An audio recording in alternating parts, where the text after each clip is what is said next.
Meron ako ditong chicken breast fillet. Hiniwa ko lang yan into small cubes. Titimplahan ko muna ito ng toyo.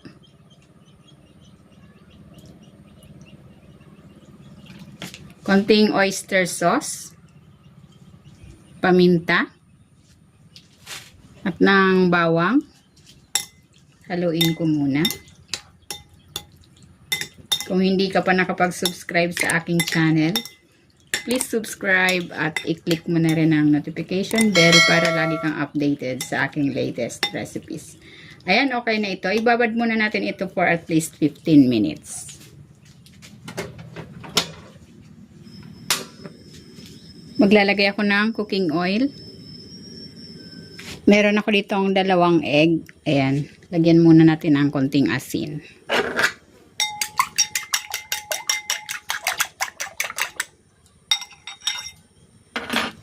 Isa lang ko muna.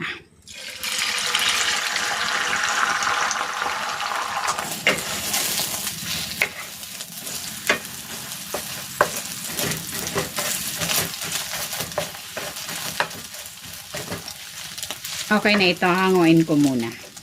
Next, isasalang ko naman itong chicken.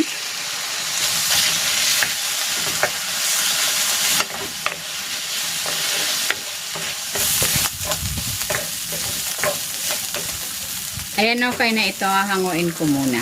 Gigisa ko na tong bawang.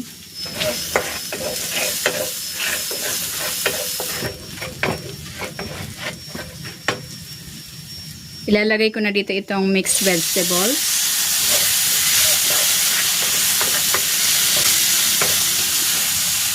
Season ko ito with salt ng paminta.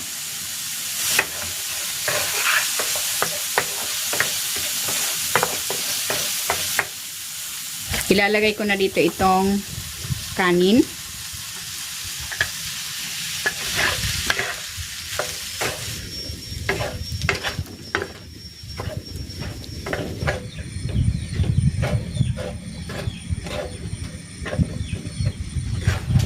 Maglalagay ako ng toyo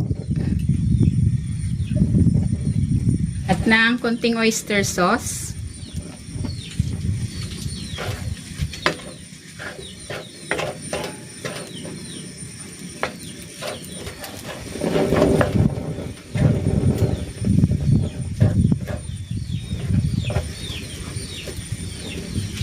Ilalagay ko na dito yung chicken.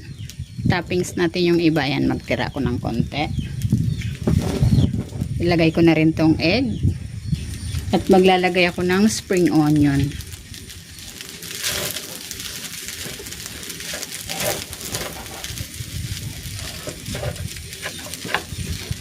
Ayan, luto na itong ating chicken fried rice. Hahanguin ko na ito.